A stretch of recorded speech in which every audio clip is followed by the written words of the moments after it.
Okay, this question is about the price elasticity of demand and the specific price elasticity of demand, the unitary price. Now remember, our price elasticity of demand is defined as the percent change in quantity demanded divided by the percent change in price.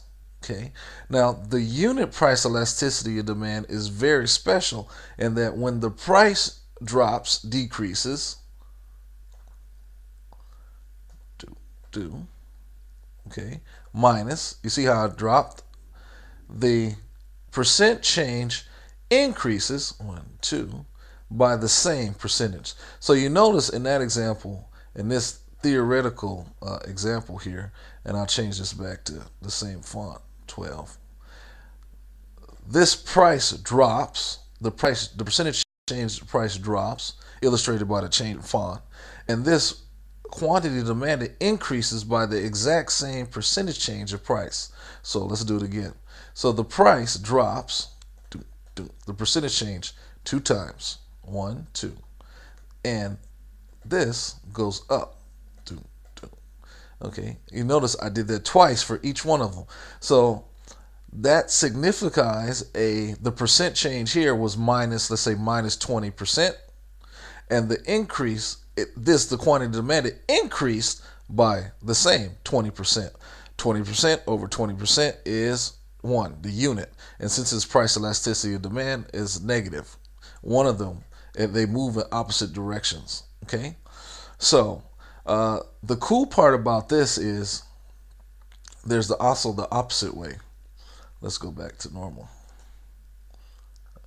Let's put them back the same at 12. Now, the cool part about this is if the price goes up, 1, 2, this will go down and the same rate, 1, 2. You see? That's how the unitary elasticity work. They move in different directions. So if the percentage price goes up, the quantity demanded will go down, and if the percentage change in price goes down, the quantity will go up. So they move proportional. The cool thing about this is that even the cool thing about this is the total expenditure is the same when the unit elasticity is 1. So let's go back here again. Let's go to 12. Okay, so suppose this is the price goes down. The price here is P times Q. P times Q to give us this equals our total expenditure. Okay. Right. So if the change in P goes down, okay, we need price to go up in the equivalent percentage to get the same total expenditure. So it went down 2, so this got to go up 2. You see? So now if this goes down and this goes up by the same percentage, this drops by 20% and this increases by 20%, we still get the same total expenditure. And that's what's happening here. The firm in the beginning gets 20 times 40,000, which is 800,000, right? Okay, but now the percentage change in quantity has dropped, you see? So to compensate that, given the unitary price elasticity, the quantity demanded increases at the same proportion as the price decrease. So what we have is 20,000 times 20 times 40,000, which equals 800,000. So here we expect the quantity, the total expenditure, to be the same to reflect this ratio. Okay, so let's put it all together now. So we put this here. I go back to the original font, 12. Okay, so here the original price was 20. Okay, then the price, so price times quantity gave us the total expenditure. So in the beginning, that was 800,000. Okay, that's simply 20 times 40. Okay, that's what it was in the beginning before any changes. Now the price changed it dropped from do, do. Okay, it dropped from 20 to 5. You see, so it dropped. So in order for this to be unit elastic, the quantity demanded must increase by the same percentage. Do. Okay, so even though the price dropped, we sell more of the product. So at $5, we expect to sell C 160,000. So that's 5 times 160, 1, 2, 3. Okay, that equals that's 80,000, right? So this C is the Q necessary to maintain the total expenditure at the unit price elasticity of demand. Number 7. The cross elasticity of demand between two products, X and Y, is negative.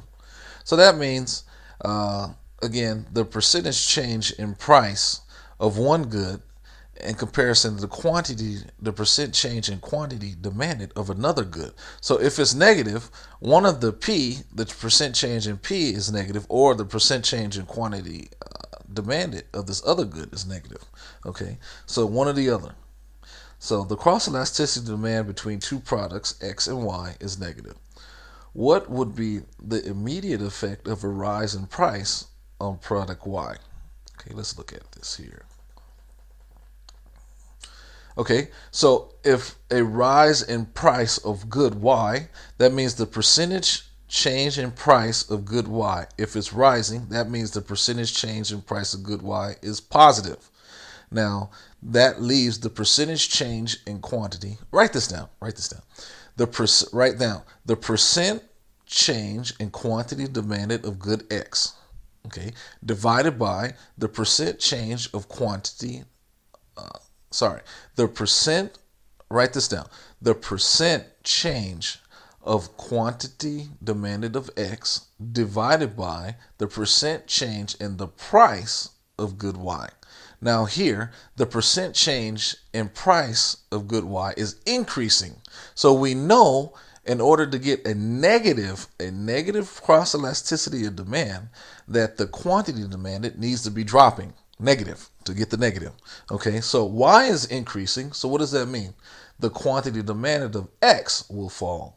That's why A is the correct answer. Okay? Okay, good. Number 8. This is the same as the previous video, except they just changed the numbers around here. So they say the table gives a short run supply schedule of 3 firms, X, Y, and Z, which comprises an industry. So the whole industry is here, X, Y, and Z, which is a point on a short run supply schedule for the industry. Okay. So we look here, and I'll zoom in for you so you can see the whole thing. We look here and we see at the price of 1, we have 200. So let's look at the answer. This is it true? This is basically asking, is it true at the price of 1 was the quantity supply 200? No. See, it says 600. So 3, at the price of 3, what was the quantity supply? Was it 650? So let's look. 3. No. 400, 560, plus this is 700. So B is incorrect. Okay, let's look at the price of C at 3. Was the price of 3 700? Well, let's look again. 400, 560, plus 140, 700. Good. So the answer is that one, C. Okay, so which is a point on the supply curve? So when we add these together, this is a point. When we add these together, 100 at the price of 2, 400 is the point, and so on. We keep adding them together. Number 9. The market for tractors is supplied by 2 firms, X and Y, each initially having 50% of the market. Okay, so this market is split between these 2 guys. A 10% increase in the price of tractors leads to an increase in output from X of 10% and and from firm Y, 20%. What is the price elasticity of supply of the tractors in this market? Okay, so our equation is Q2 plus Q1 divided by,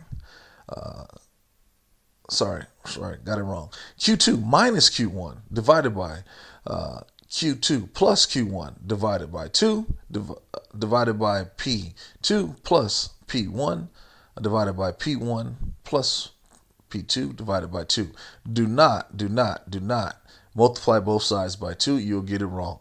The only difference in when this one, the PED and the PES, is the D is for quantity demanded. Q2 is the demand, Q2, but this is quantity supplied. Okay, so they just changed it around. Okay, let's see here. So 50% of the market.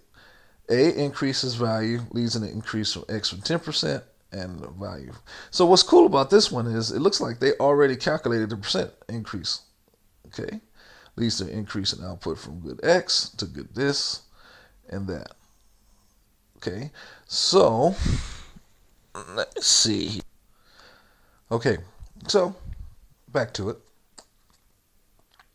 They already calculate the percentages, and 50% of the market for each one of these. They share the market. Okay, so to calculate this, we don't even need the big fancy equation. Actually, what you need to do is 10% increase in price of tractors.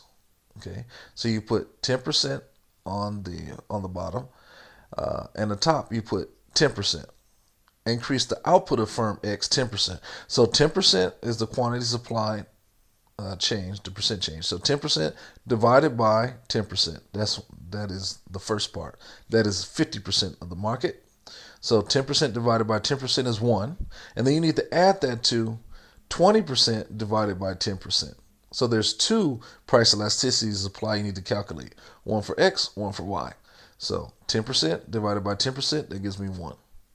20% divided by 10%, that gives me, what is 20 divided by 10?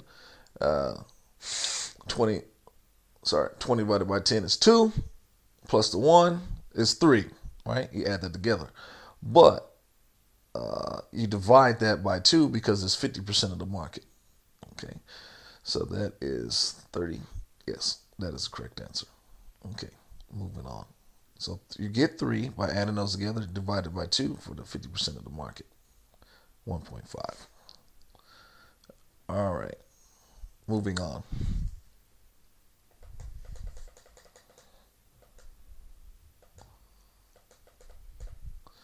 Okay, the diagram shows the equilibrium price and quantity in the market for maize. Okay, the diagram shows the equilibrium price and quantity in the market for maize. The government wants to achieve a target price of OP. This is what the government wants here. This price, OP. What will be the outcome if the government enters the market and increases the demand, Q minus Q1? Okay, so let's look at this. Okay, this is a price mechanism question here. So the government wants to set the price higher than the market equilibrium price, OP. The government wants OP1. So what happens if the government comes in and tries to establish a price at OP1, right? What happens is the market has already set the price lower than the government, what the government will like. You see how the market equilibrium here is lower than the asking price of P1. Okay, so the original equilibrium price will continue to operate. The next answer is the equilibrium price will be at our target price. The equilibrium price will be OP2. The equilibrium price will be between the target price and the original equilibrium price. Okay, so the answer to this is D. The equilibrium price will be between the target price and the original equilibrium price, as the market is trying to change from this price level to the higher price level for maize. Okay, good. Next one. The diagram shows the effect of imposition of a tax equal to FG on a commodity. Okay, let's pause this for a second. Okay, so this diagram shows the effect of a tax equal to FG on a commodity. What area represents the reduction in consumer surplus? So this is the original supply curve. Then there's a tax causing the new supply curve and a new market equilibrium here, and the quantity is here. Now, at the old equilibrium, this triangle is the consumer surplus. It is always below the demand curve and above the equilibrium price, the original equilibrium price. See, that is a triangle. Here, I am willing to pay this high price for this amount. But I am willing to pay, but I find out that the price is actually here at this level. I'm willing to pay here, but the price is actually here. So this area is my surplus. I am happy as a consumer. Okay, but when the tax comes, it shrinks this is the new price equilibrium. So it's below the demand curve and above the price set by the market mechanism. So the new price is here. So I used to get down here. This used to be my surplus, but now it's cut by the tax to here. So my surplus shrinks to this triangle. The big triangle is here. And because of the tax, my little triangle is my new surplus. So I lose on this area, U, X, and Y. The answer is C. All right, number 12. This is exactly the same as the previous. Okay. 13 is exactly the same as my previous videos. Number 14. In Europe, it was decided that the farm subsidies would be paid to farmers to protect the environment as well as producing food. Okay, so this is a government question. I'm going to do this in the next part. All right.